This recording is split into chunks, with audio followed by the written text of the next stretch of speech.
Vous n'avez pas pu le rater, il y a quelques jours à peine, les États-Unis ont bombardé Caracas, ont capturé le président Maduro et l'ont emmené de force, menottes au poignet et sandales aux pieds, direction le Metropolitan Detention Center de Brooklyn, la même prison que R. Kelly, Puff Diddy et Sam Bankman-Fried.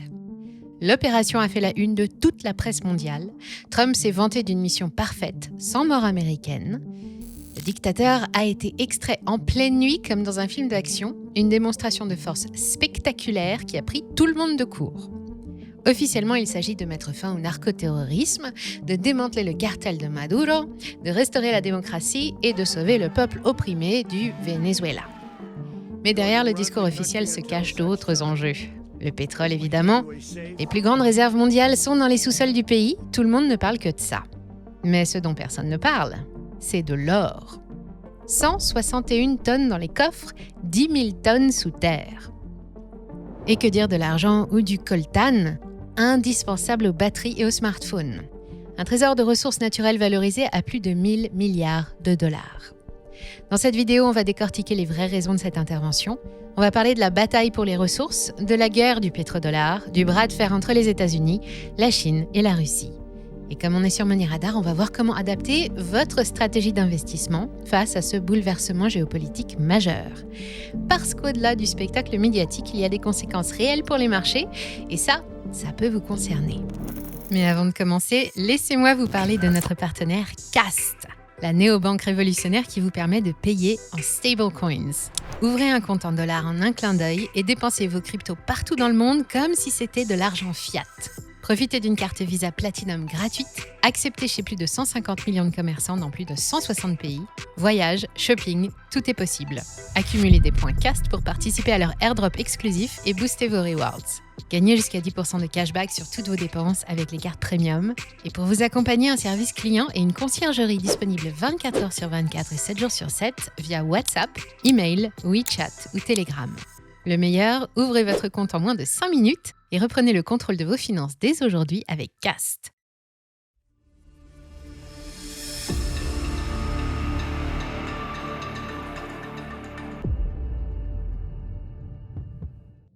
L'opération a commencé par une cyberattaque massive. Caracas plongé dans le noir, puis plus de 150 avions de guerre, drones, bombardiers ont décollé de 20 bases militaires différentes. Les premières frappes ont visé les radars et les défenses aériennes. À 2h01 du matin, heure locale, les hélicoptères se sont posés à Fuerte Tiuna, le complexe militaire le plus protégé du pays. La Delta Force a défoncé la porte à l'explosif. 3 minutes plus tard, Maduro et sa femme étaient maîtrisés. Ils tentaient de se réfugier dans une salle sécurisée, mais ils n'ont pas eu le temps de fermer la porte blindée. Depuis Mar-a-Lago, Trump a suivi l'opération en direct sur l'écran. Il a dit plus tard que c'était comme regarder une série télévisée. Maduro a ensuite été transféré à Guantanamo, puis transporté par avion fédéral vers New York. Il a été conduit dans une prison de Brooklyn, où il attend son procès pour narcoterrorisme. La Chine, la Russie, Cuba et l'Iran ont dénoncé une agression. La Colombie et le Brésil ont mobilisé leurs troupes à la frontière. L'opposition vénézuélienne en exil a célébré. Au Venezuela, la Cour suprême a nommé la vice-présidente Delcy Rodríguez présidente par intérim. Elle a d'abord exigé la libération immédiate de Maduro, puis, face à la pression américaine, elle a appelé à la coopération. Trump a été clair. Les États-Unis vont diriger le Venezuela jusqu'à une transition sûre.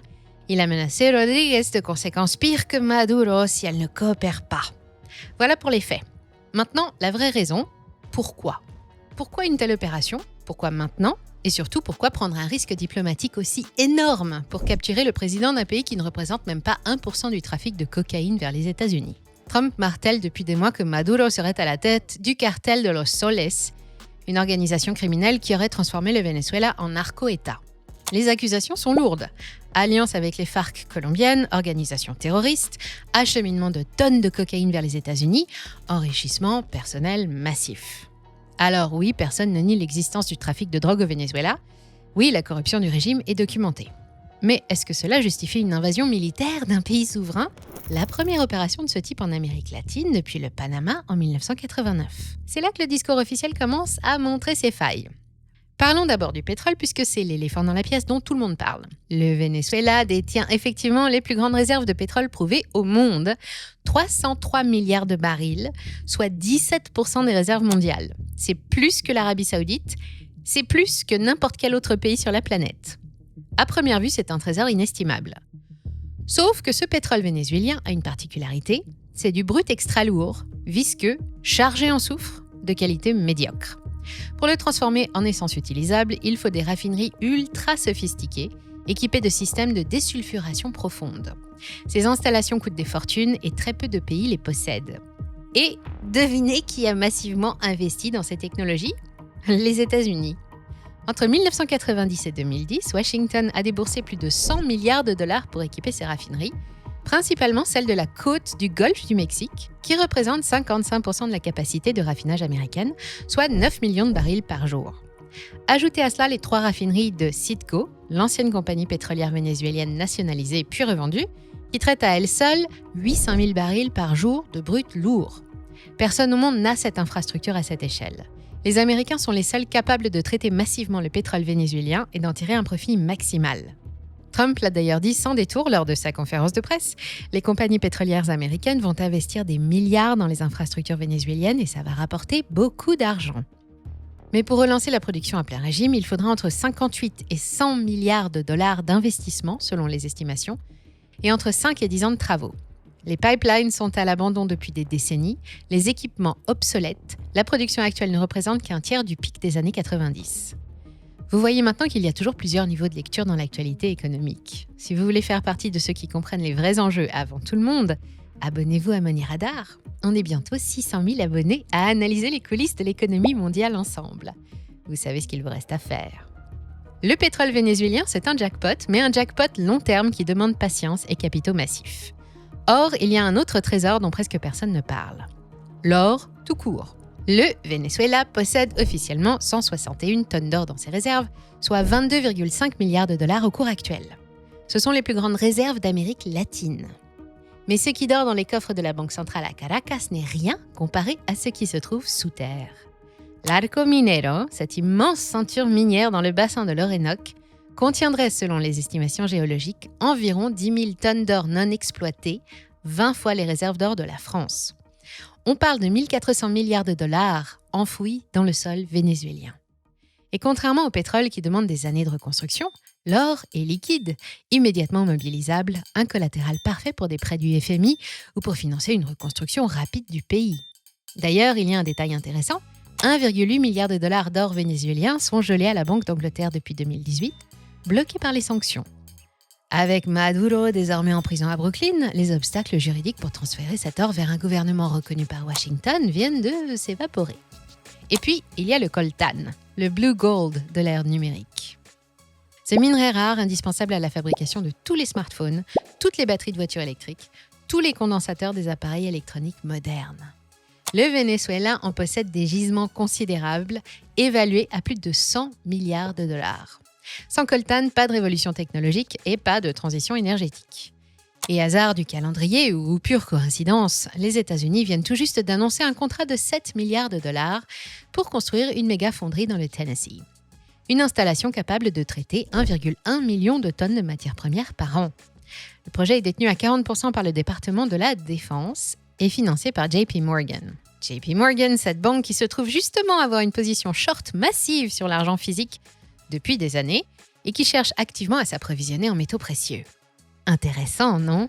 L'autre enjeu dont presque personne ne parle, c'est le pétrodollar.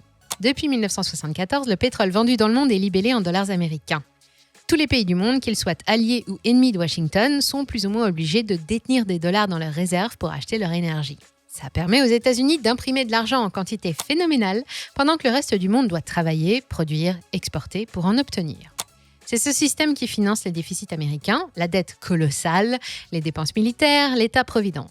Sans le pétrodollar, l'économie américaine telle qu'on la connaît s'effondre.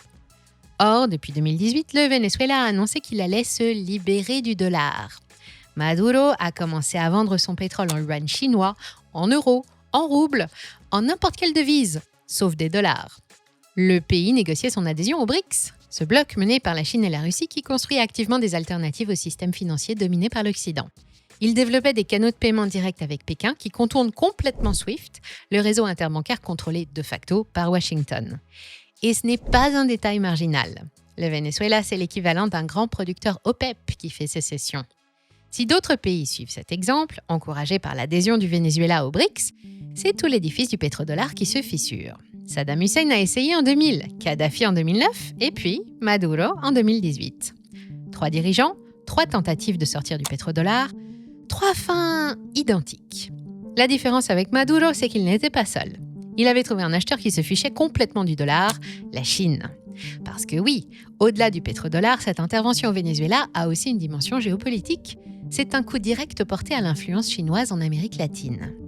Regardez les chiffres. 85% des exportations pétrolières vénézuéliennes partaient vers la Chine. Pékin a prêté plus de 60 milliards de dollars à Caracas ces dernières décennies. Le Venezuela était devenu le cheval de Troie chinois dans l'hémisphère occidental, un hub énergétique qui permettait à Pékin de sécuriser son approvisionnement en pétrole tout en contournant le système dollar. Et ce n'est pas un cas isolé. La Chine est devenue le premier partenaire commercial de l'Amérique du Sud.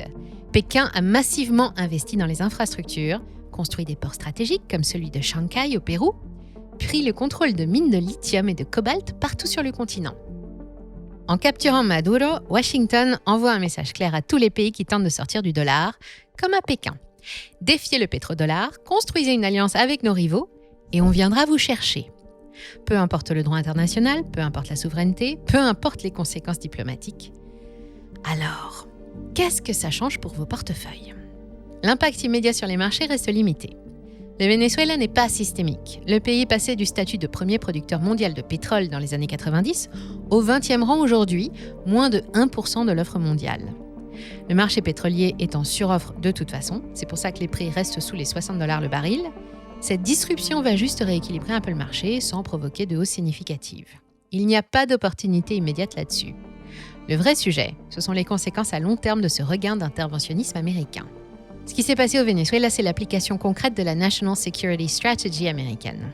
L'objectif est clair, couper l'herbe sous le pied de la Chine et de la Russie. Ça veut dire qu'on entre dans une période prolongée de tensions géopolitiques, d'incertitude, de fragmentation de l'ordre mondial. Et face à ça, il faut construire une stratégie d'investissement dans la durée, pas juste surfer sur des mouvements de panique du moment. D'abord, il faut diversifier et être sélectif. Dans le contexte actuel, il faut éviter de tout miser sur une thématique ou un secteur. Ensuite, il faut intégrer des actifs tangibles et des valeurs refuges. L'or physique en premier lieu, l'argent physique pour les plus agressifs. Le potentiel de squeeze si les rumeurs sur les positions short des banques sont fondées est incroyable. Les tensions géopolitiques ne vont pas disparaître. Les banques centrales continuent d'accumuler massivement et l'or reste la meilleure assurance contre l'incertitude monétaire. C'est toujours intéressant de maintenir une exposition aux matières premières, énergétiques et métaux rares. Ils vont bénéficier d'un environnement où l'offre devient de plus en plus incertaine à cause des tensions géopolitiques. Il y a aussi des thématiques structurelles à jouer. La défense, évidemment, et l'aérospatiale ont explosé. Boeing plus 5%, Raytheon plus 2%, L3 Harris plus 3,7%. Les drones maritimes comme Aérovironnement ont pris 6%. Ces hausses anticipent une doctrine Trump plus interventionniste dans la région. Si vous n'êtes pas déjà positionné, attendez une correction pour entrer.